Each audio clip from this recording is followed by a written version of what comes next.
53, don Alberto Mario, nuestro editor digital de Noticias Caracol. Buenas tardes. Un gusto enorme estar aquí otra vez. Alberto, usted nos trae un tema muy interesante y es cómo ha cambiado el interés de las personas, lo que se preguntan referente a esta pandemia a lo largo de 5 años. Así es, Juan Camilo. Hace 5 años ya que esta enorme emergencia, tragedia nacional, tragedia mundial, nos tomó a todos por sorpresa. Vivimos momentos muy difíciles y de la mano de los socios de Google Trends, que nos suministran esta información todas las semanas, evaluamos cuáles eran las preguntas que nos hacíamos los colombianos cuando todo empezaba en Colombia en relación a la pandemia. No sé, ¿usted qué se preguntaba, Juan Camilo? ¿Qué era lo que le causaba más curiosidad? En esa, yo creo que me preguntaba era, primero, ¿cómo no me da COVID? Es decir, ¿cómo me protejo? El tema de las vacunas también es un tema que generaba varias preguntas y como periodista siempre me informaba a través de Google el estado de la UCI. Ok. Pero vea, Juan Camilo, yo lo quiero trasladar a un momento muy inicial, que era el 2020. Sí. Y en ese momento, la pregunta más importante, la del 2020 en ese momento era incluso, ¿qué era una pandemia? Era como el hecho clave que en este momento todos lo reconocemos como, tenemos muy claro como todo el desastre que se vivió a nivel internacional, pero para muchos colombianos la palabra pandemia era algo más relacionado casi que a una historia de ficción.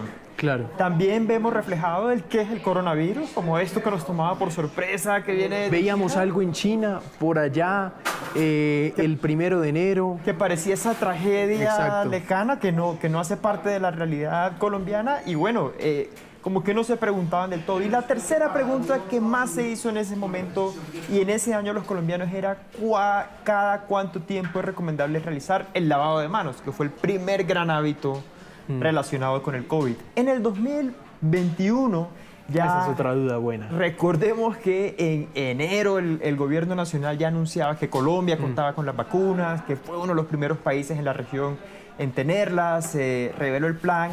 Venía la gran pregunta, que era algo como entre amigos, entre colegas, compañeros de trabajo, de cuál es la mejor vacuna contra el COVID. Y la gente comparaba las marcas y decía, bueno, esta que llega de China, esta que hicieron en Estados Unidos, etcétera, etcétera.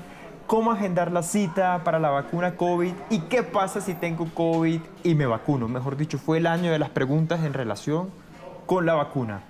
Y en el 2022, no sé si recuerdas que hacia el final del 2021 la gente se había vacunado y hubo como un pánico muy grande por esta nueva variante que se llama Omicron y como que todos creíamos que eso estaba a punto de comenzar otra vez. Por fortuna no fue así, pero sí hubo mucho susto sobre esto y la pregunta en Google lo refleja. ¿Cuánto dura el Omicron en el cuerpo? Y ya la gente se preguntaba también si tenía completo su esquema de vacunación.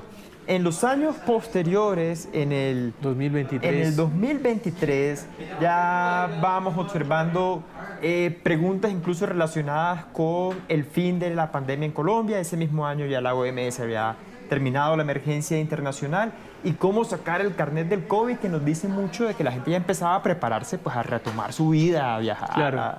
algunas cositas. En el 2024 esta pregunta me ha sorprendido mucho de que nos la hiciéramos en Colombia de cuándo fue la pandemia del COVID-19 e incluso de cuánto dura el COVID en 2024. Como que ya no relacionamos tanto los tiempos de duración, como que nos hemos desconectado del tema.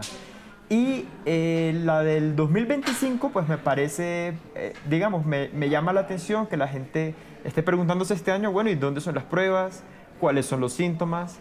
¿Y cómo saber qué vacunas detengo? Como que de verdad nos hemos desconectado del tema y quien sienta algún síntoma intenta reconectarse de alguna manera con, por lo menos saber cómo lo identifica. No sabía que lo ideal es tener la última vacuna hace 6 meses. Yo Ahí me acabo de lo estaba enterar escuchando en la por nota, ¿no? nuestra conversación previa, Juan Camilo, y como que es un llamado de atención muy importante pues para todos los ciudadanos colombianos y mantenernos informados sobre que la pandemia que el virus se siguen presentando algunos casos y que es bueno mantenerse informados sobre los cuidados, sobre las vacunas, etcétera, etcétera. Pero con este tema de la pandemia también hay distintos temas. Sí, así es, Juan. Y objetos, sí. Hay unos, esta ya en la parte final de nuestro segmento de tendencia especial de esta semana por el coronavirus, quiero mostrarles, Juan, cómo han cambiado estos temas por los que antes nos preguntábamos tanto en relación al coronavirus y que hoy ya parecen no tener tanta importancia en las búsquedas y que tal vez por eso Claro. le pasa a personas como usted, como yo, que no tenemos del todo claro cuándo fue, cuál es sobre las vacunas, cuáles son los síntomas en este momento, como esa relación que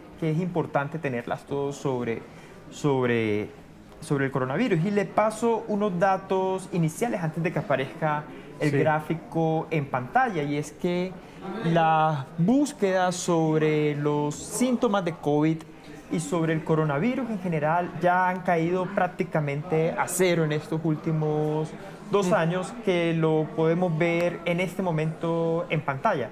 Bueno, acá vemos un segundo gráfico que es muy curioso, el de los objetos de la pandemia por los que perdimos interés, que eran como 3 grandes objetos que fueron como Claro, un los símbolo símbolos de la vida de todos. Yo recuerdo varios, pero ¿se acuerda del tapete? El tapete antibacterial, el overol. Esas pintas que la gente se ponía para ir a hacer mercado era Era impresionante, particulares. sí. Y el primer gran objeto, el símbolo global, el tapabocas, que tuvo su punto más alto de búsquedas en Colombia en el 2020, pues 2021, 2022, y en los 3 últimos años ha decaído. Pero también el oxímetro, no sé si lo recuerda, Juan Camilo, que tuvo su punto más alto en el 2021, que era este dispositivo. Y la saturación el de la saturación, y que todo el mundo lo tenía en la casa cuando presentaba síntomas. Y por supuesto el popular gel antibacterial, que tuvo su momento cumbre a inicios del 2020 y que posteriormente ya decayeron muchísimo las búsquedas sobre este objeto. Entonces, esto era lo que venía a contarle hoy, Juan, cómo a través de las búsquedas que hacemos en Internet se refleja que como que no tenemos el mismo interés por la información sobre el COVID, pero que vale la reflexión que hacíamos al inicio antes de comenzar, de que hay que seguir pendientes. Pues, porque el COVID de cómo llegó van las para cosas. quedarse. Ese es un tema muy importante, don Alberto Mario. Gracias. Gracias, Juan. Y una última cuña, Sí. los invitamos a todos a ver noticiascaracol.com, donde están quedando alojados todas las piezas en texto y en video del gran especial sobre los 5 años del COVID que ha estado publicando Noticias Caracol desde el domingo. Pues ahí está Alberto Mario, nuestro editor digital de Noticias Caracol.